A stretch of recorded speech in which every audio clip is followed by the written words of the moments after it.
Vamos começar com a introdução básica sobre receptores. Os receptores são macromoléculas que participam da sinalização química entre as células e no seu interior. Podem estar localizados na membrana da superfície celular ou no citoplasma. Os receptores ativados regulam direta ou indiretamente os processos bioquímicos celulares, por exemplo, condutância de íons, fosforilação de proteínas, transcrição do ácido desoxirribonucleico, o famoso DNA, e atividade enzimática. Capacidade de um fármaco em afetar um receptor. A capacidade do fármaco em afetar um determinado receptor relaciona-se à afinidade do fármaco, que significa probabilidade de ocupar um receptor a qualquer instante, e a eficácia intrínseca ou atividade intrínseca, que é o grau em que o ligante ativa os receptores e conduz a resposta celular. A afinidade e a atividade de um fármaco são determinados por sua estrutura química. A molécula do propranolol é essa aí que está na tela. São 2 anéis aromáticos, um éter, um álcool e uma amina. E algumas outras ligações de carbono ali. E galera, tem alguns fatores que interferem na ligação fármaco-receptor. Alguns deles são externos e outros são mecanismos reguladores intracelulares. Agora, vamos falar de alguns tipos de fármacos. Existem os fármacos agonistas e os antagonistas. Não é tipo um vilão e um super-herói. Calma, eu já vou explicar. Os agonistas, eles são feitos para estimular a ação de algumas células, normalmente. Nota isso, normalmente.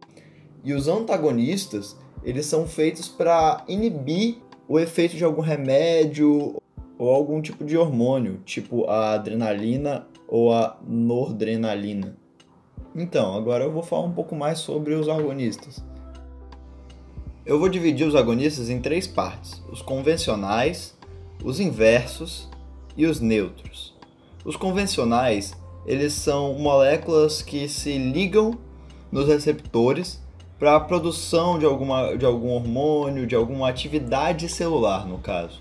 Não é só necessariamente um hormônio, é uma atividade celular. Os inversos, eles fazem um papel contrário, realmente. Eles normalmente se ligam a esses receptores para diminuir uma quantidade de atividade celular que está ocorrendo ali. Eles têm um papel semelhante aos antagonistas competitivos. Os agonistas neutros normalmente são utilizados para inibir ou diminuir o efeito dos outros 2 agonistas, fazendo com que eles tenham menos receptores para ocupar e utilizar e fabricar ou até fazer falta de alguma atividade celular. Agora, galera, eu queria classificar os antagonistas, que agora eu vou abordar um novo tipo de medida. Eles vão ser classificados em 3 etapas. Primeiramente vai ser o parcial ou total, o reversível ou irreversível, e o competitivo e o alostérico. Um antagonista parcial, ele não atua totalmente no efeito de um agonista. Já o total, ele interfere somente no efeito do agonista e não interfere nas outras partes. Agora a diferença entre os antagonistas reversíveis e irreversíveis. Os reversíveis, eles podem ser revertidos, claro, em uma grande quantidade de agonistas. Já os irreversíveis, como eles já dizem, não podem de jeito nenhum, até que eles parem de bloquear os receptores. E os antagonistas competitivos ou alostéricos, eles atuam da seguinte forma: os competitivos, eles ocupam os receptores dos agonistas, eles pegam os sítios dos agonistas. Mas os alostéricos, eles não ocupam os sítios dos agonistas, e sim algumas outras partes, alguns outros receptores que vão interferir nesses agonistas, em alguma ação, em alguma atividade desses agonistas. Agora a gente junta um desses termos, essas 3 classezinhas que eu falei, digamos assim, um parcial, competitivo, irreversível. Eu não sei a ordem direito, mas digamos que é assim. Ou, sei lá, um irreversível alostérico total. Galera, lembrando que essa categoria que eu fiz aqui, ela não é a oficial. A oficial ela tem muito mais agonistas, ela tem muito mais antagonistas, muito mais tipos. Eu só estou fazendo essa categoria para ser uma categoria geral, uma categoria mais fácil de vocês entenderem.